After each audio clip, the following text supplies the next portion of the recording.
علماء کا نظریہ نمبر 13۔ اب یہ کتاب بزرگ بریلوی اور دیوبندیوں کے مشترکہ بزرگ ہیں خواجہ فرید الدین گنج شکر، جن کا یہاں پر بہشت دروازہ بھی موجود ہے۔ حالانکہ ہمیں ایک ہی بہشتی جگہ پتہ ہے، بخاری اور مسلم میں حدیث ہے کہ میرے گھر سے لے کر میرے ممبر تک جنت کے ٹکڑوں میں سے ایک ٹکڑا ہے ریاض الجنہ، اور امام بخاری نے اس پر باب باندھا ہے رسول اللہ کی قبر مبارک سے لے کر رسول اللہ کے ممبر تک جنت کا ٹکڑا ہے، کیونکہ اب وہاں پر قبر مبارک ہے۔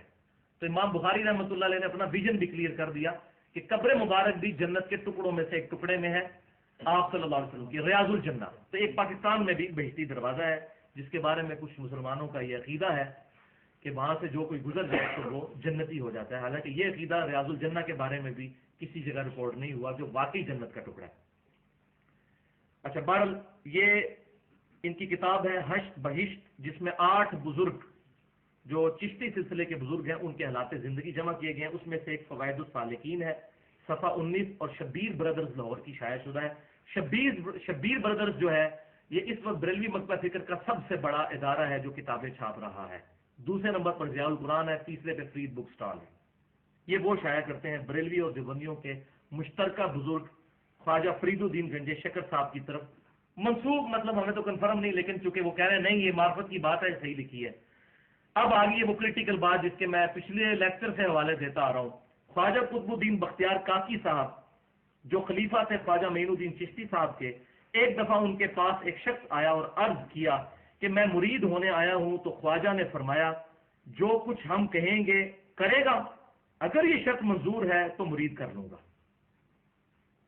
اس نے کہا کہ جو کچھ آپ کہیں گے میں وہی کروں گا۔ ان کو کیا پتا تھا یہ کیا کروانے لگے؟ تو خواجہ قطب الدین بختیار کاکی نے فرمایا کہ تو کلمہ اتنا ہی پڑھتا ہے نا، لا الہ الا اللہ محمد رسول اللہ؟ تو اس نے کہا جی ہاں۔ تو فرمایا تو اب ایک بار اس کلمے کو یوں پڑھ، لا الہ الا اللہ چشتی رسول اللہ والعیاذ باللہ۔ چونکہ راسخ العقیدہ تھا، یہ کامنٹس کس کے آ رہے ہیں؟ فرید الدین گنج شکر صاحب کے، کہتے ہیں وہ بڑا پکا عقیدے والا تھا، کیونکہ فرید الدین گنج شکر صاحب خود خلیفہ ہیں خواجہ قطب الدین بختیار کاکی کے جنہوں نے کلمہ پڑھوایا۔ اس نے فوراً پڑھ دیا، خواجہ صاحب نے اس سے بیعت لی اور بہت کچھ خلعت اور نعمت عطا فرمایا اور کہا میں نے فقط تیرا امتحان لیا تھا۔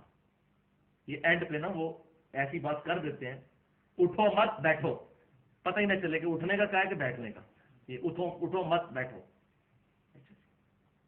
میں نے فقط تیرا امتحان لیا تھا کہ تجھ کو مجھ سے کس قدر عقیدت ہے، ورنہ میرا مقصد یہ نہ تھا کہ تجھ سے کلمہ پڑھواؤں۔ بھائی مقصد ہے تھا یا نہیں تھا؟ اس کے بعد انہوں نے دوسرا کلمہ کو نہیں پڑھوایا، لہذا وہ کفر میں ہی مر گیا۔ اس کے بعد دوبارہ کلمہ پڑھانا چاہیے تھا۔ کیا صحابہ کرام علیہم رضوان مسلمان کرنے کے لیے یہ کلمہ پڑھواتے تھے لا الہ الا اللہ ابو بکر رسول اللہ؟ کبھی نہیں۔ اگر صحابہ کرام نے یہ کام نہیں کیا تو ان لوگوں کو کس نے اجازت دی ہے کہ وہ اپنے ناموں کا کلمہ پڑھوا کر امتحان کریں؟ امتحان کرنے کے تو اور کئی طریقے موجود ہیں۔ یعنی وہ بیچارہ بیعت ہونے آیا تھا، ایمان سے بھی جاتا رہا۔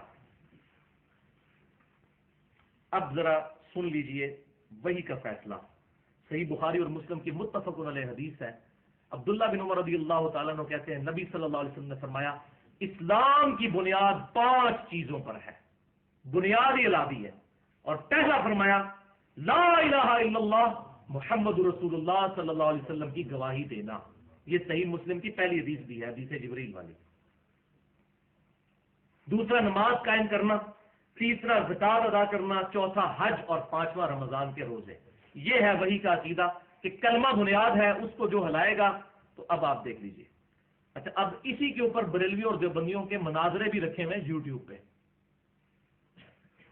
جب بریلویوں نے دیوبندیوں پر اعتراض کیا کہ آپ کے بزرگ نے کلمہ پڑھوایا ہے لا الہ الا اللہ اشرف علی تھانوی رسول اللہ والعیاذ باللہ، وہ آ رہا ہے، تو انہوں نے کہا آپ کے بزرگ بھی تو پڑھا کے گئے ہیں چشتی رسول اللہ۔ ان کا چلو ٹھیک ہے، کینسل ہو گیا، دو برابر ہو گئے۔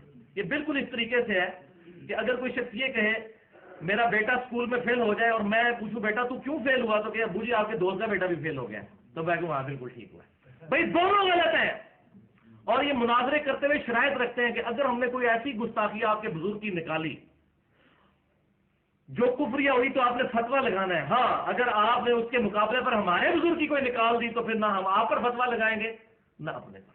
اور پھر وہ اینڈ پہ دعا کر رہے ہوتے ہیں یا اللہ ہم میں سے جو جھوٹا ہے اس کو یہیں پر موت دے دے, اور کسی کو موت نہیں آتی, یعنی دونوں جھوٹے ہوتے ہیں,